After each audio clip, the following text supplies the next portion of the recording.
Good morning everyone. So, ready for the next story? ये story बड़ी interesting story है और बहुत ही बढ़िया मज़ा आया मेरे को पढ़कर। आज आपके साथ शेयर करता हूँ ये स्टोरी। एक समय की बात है, एक बेकर हुआ करता था और एक बेकर बहुत ही बदमाश, सेल्फिश, क्रूर टाइप का था।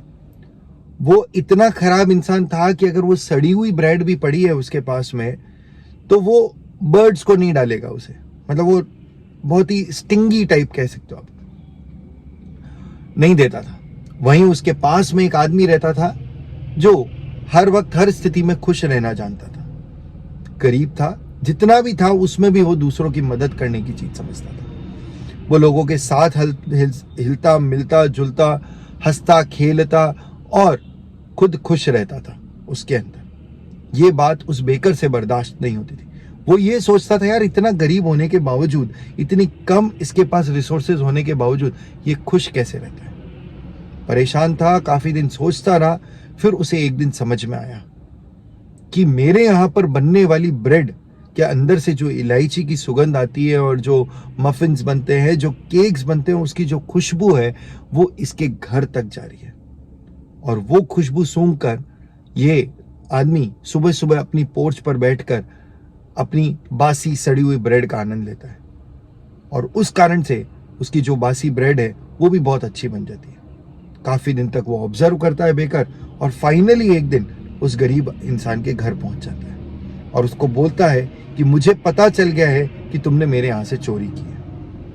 वो परेशान, वो कहता है मैंने क्या चोरी की, मैंने कुछ भी नहीं चुराया, तुम्हारे घर तक नहीं आया मैं, तुम मेरे घर तक आए बिना तुमने मेरे यहां से चोरी की। फिर स्ट्रेंज, क्या चोरी की? तुमने मेरे यहाँ बनने वाले पकवानों के अंदर लगने वाले मसालों, इलायची, केक, मफिन्स उन सब की सुगंध चोरी की है और इस कारण से तुम्हें उसका पैसा भरना पड़ेगा। वो आदमी आश्चर्यचकित रह गया और एकदम से हंसी छूट पड़ी। फिर भी उसने कहा, अच्छा तो तुम ये कहना चाहते हो कि मैंने तुम्हारे यहाँ की ब्रेड की सुगंध चुरा ही है और मुझे उसका पेमेंट करना पड़ेगा? बोले बिल्कुल, और अब से अगर तुमने इसकी चीटिंग करी, जब जब तुम सूंघोगे तब तब तुम्हें इसका पैसा देना पड़ेगा। और वो उसको 10 सिक्कों का एक बिल पकड़ा कर चला गया। ये तुम्हें पे करना पड़ेगा, पिछले महीने का पेमेंट है। और बस वो चला जाता है। थोड़े दिन तक पेमेंट नहीं आता है, वो वेट करता है और वो जब नहीं आता है पेमेंट तो बेकर कोर्ट पहुंच जाता है। कोर्ट में पहुंचने के बाद में वो जज के सामने अपना केस लगाता है और कहता है कि मुझे इसका पेमेंट चाहिए। लोगों तक बात पहुंचती है, लोग कहते हैं यार ये कैसा है। फिर लोगों को लगता भी है कि जज ऐसा कोई केस लेंगे नहीं, लेकिन जज ने वो केस स्वीकार कर लिया होता है। पर लोगों को ये आश्वासन होता है कि जिस जज ने ये केस स्वीकार किया है वो बहुत ही चतुर जज है, बहुत ही अच्छा वाइज जज माना जाता है, और वो उन्होंने एक्सेप्ट किया है तो उन्हें भी मजा आता है। कई लोग सोचते हैं कि ऐसा क्या है उस सुगंध में, उसके बेकरी के पास जाते हैं, देखते हैं कि यार ये जो केस हुआ है वो केस सच में वैलिड है या नहीं है। जज कहते हैं कि यार अगर बेकर ने कहा है ऐसा केस तो मुझे सुनना जरूरी है और मुझे उसे क्या बोलते हैं, न्याय दिलाना आवश्यक है।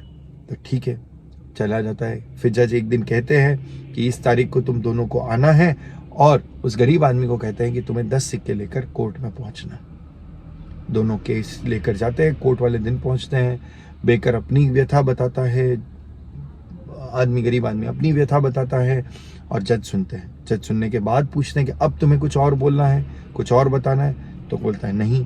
जज ने उनसे पूछा गरीब आदमी से, क्या तुमने इसके यहाँ से आने वाली सुगंध को सूंघा है? बोले हाँ जी सर, वो तो आती है और मुझे सूंघना पड़ता है और मैं सूंघता हूँ। कि बड़ी अच्छी स्मेल होती है, खुश हो जाते हो तुम? क्या हाँ खुश हो जाते हो।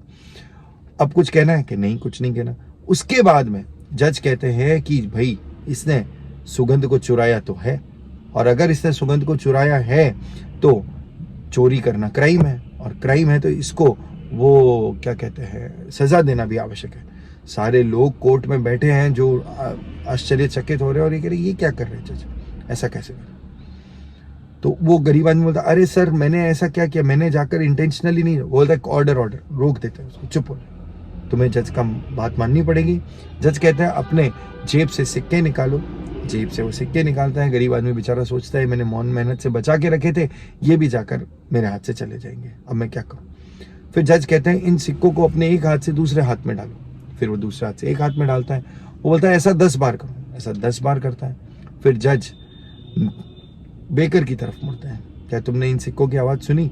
तो उन्होंने बोला हाँ मैंने इन सिक्कों की आवाज़ सुनी। तो कैसी लगी आवाज़? कि बड़ी अच्छी लगी आवाज़, बड़ी खुशी हुई, मुझे लगा कि ये पेमेंट, मेरे को ये पेमेंट मिलना चाहिए क्योंकि इसने जो मैं इससे ओ करता हूँ, मतलब मैं इसका हकदार हूँ।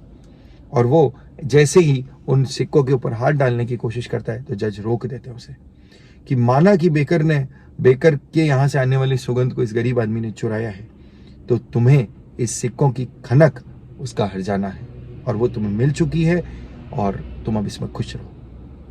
ये देखकर बेकर सिर पकड़ लेता है और पूरा कोर्ट हंस हंस कर लोटपोट हो जाता है और जज की बुद्धि चातुर्यता पर भी बड़े खुश होते हैं।